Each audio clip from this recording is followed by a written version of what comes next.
Greeting, dear students. Today we are going to deal with the various type of moduli of elasticity. There are three types of moduli of elasticity. The very first one, which is called as the Young's modulus. The second one is bulk modulus, and the third one is rigidity modulus or the shear modulus. And what is called as the modulus of Young's modulus? The Young's modulus or the modulus of velocity is defined as the ratio of linear stress to linear strain, which is denoted by the letter capital E or capital Y. The unit is Newton per square millimeter or Newton per square meter. And what is called as shear modulus? Shear modulus is defined as the ratio of shear stress to the shear strain, which is also called as the modulus of rigidity. So it is denoted by the notation capital G or capital C or the capital N. The unit is Newton per square millimeter or kilonewton per square meter. And what is called as the bulk modulus?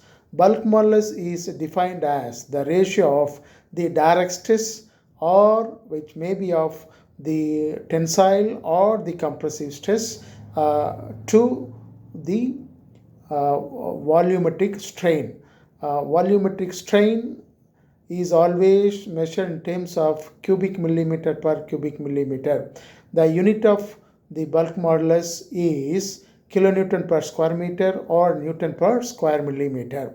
The unit of the strain, which may be of either volumetric strain or linear strain or lateral strain, there is no unit, because in the numerator millimeter and to the denominator is millimeter. So it is a unitless quantity. Then what is called as the Poisson's ratio? Poisson's ratio is denoted by 1 by m or mu in the case of the ratio of lateral strain to linear strain. The Poisson's ratio value for the mild steel material ranging from 1 by 4 to 1 by 3, that is 0.25 to 0.33. For other material, it may vary from 0.15 to 0.5. The maximum value of the Poisson ratio definitely not exceed or greater than 1. So that is the limitation.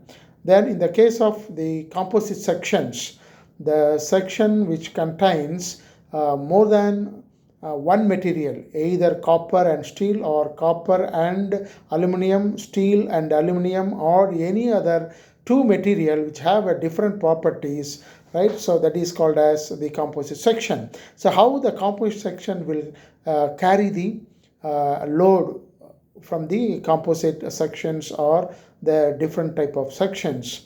So the load carried by the composite sections will be of, there are two conditions.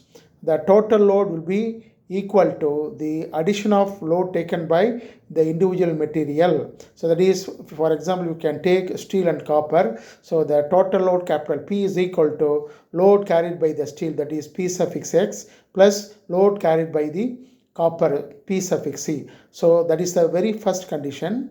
The second condition is the strain in one material is equal to the other material. For example, steel and copper, the strain epsilon S is equal to epsilon C. So these are the two conditions available to have the analysis of the composite section, which is of a different material, provided they are all equal length. The two material or two or more material will be of the equal in length. So then only these two conditions will vary. That will be considered for the design or for the analysis.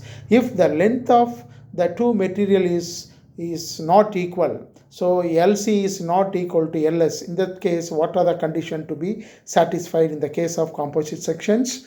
That is, which is called as the first condition will be of the same as that of the previous condition, that is P is equal to PS plus PC. But the second condition, the strain will not be equal to the strain in another material, that is epsilon S is not equal to, right, epsilon C. So in that case, We had to use these two conditions to analyze and design the composite sections.